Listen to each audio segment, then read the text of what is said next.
دیکھو تو صحیح ذرا خود کو، کیا بن گئے ہو، کیسے جی رہے ہو. یہ تم نہیں ہو سکتے.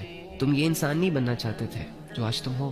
تم تو وہ انسان تھے جو اللہ کی نافرمانیوں سے کام اٹھتا تھا، جس کو اللہ سے گہری محبت تھی، جس کی یہ خواہش تھی کہ وہ بڑے ہو کر اپنے اللہ کے لیے جان دے گا، اپنے اللہ کو اپنا دوست بنائے گا.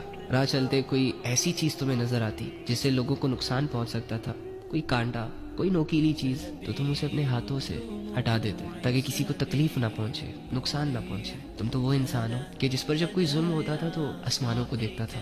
ہاں میں جانتا ہوں اس وقت اللہ کی پہچان نہیں تھی تمہیں، لیکن پھر بھی تم آسمان کو دیکھ کر یہ سمجھتے تھے کہ میرا ایک رب ہے جو مجھے دیکھ رہا ہے، جسے پتہ ہے کہ مجھ پہ ظلم ہوا ہے. یاد کرو وہ دن جب تم اللہ کا نام پڑھ کے سوتے تھے، اللہ کا نام پڑھ کے اٹھتے تھے، کہ جو اللہ کے نام پہ جھوٹ کو بھی سچ مان لیتا تھا. جب کوئی کہتا کہ مجھے اللہ کی قسم ہے میں نے ایسا نہیں کیا، تو تمہارا سارا غصہ ٹھنڈا ہو جاتا تھا. کیا محبت تھی نا. تم تو وہ انسانوں جیسے ہی پیدا ہوئے تو تمہارے کانوں میں جو پہلا نام تمہیں سنوایا گیا وہ اللہ کا تھا، اللہ اکبر اللہ اکبر. لیکن آج دیکھو اپنی حالت، غور کرو خود پہ، کیا بن چکے ہو، کیا ہو گیا تمہیں. کیا وہ اللہ صرف بچپن میں ہی تمہارا اللہ تھا؟ کیا آج اس اللہ کی ضرورت نہیں ہے تمہیں؟ رہ لو گے اس کے بغیر، جی لو گے اس کے بغیر؟ نہیں.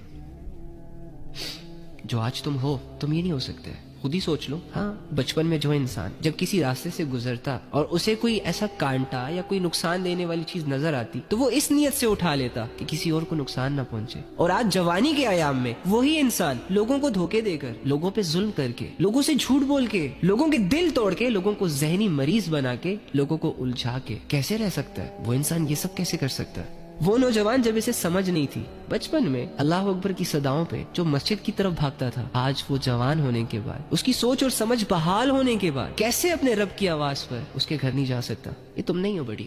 وہ انسان جو کبھی یہ سوچتا تھا کہ جھوٹ نہ بولو، گالی نہ دو، ماں باپ سے اونچی آواز میں بات نہ کرو، اللہ ناراض ہو جائے گا، اور آج وہی انسان دو باتیں بولنے کے بعد تیسری بات میں گالی کا استعمال کر رہا ہے، جھوٹ سے اپنی دنیا بنا رہا ہے، بے حیائیوں کو کر رہا ہے، اگر کر نہیں رہا تو بے حیائیوں کو دیکھ رہا ہے. دنیا ایسے ہی کرتی ہے، تمہاری اصلیتوں کو غائب کرتی ہے، تمہیں خود سے جدا کرتی ہے، تمہیں تمہارے اصل روپ سے بیگانہ کرتی ہے.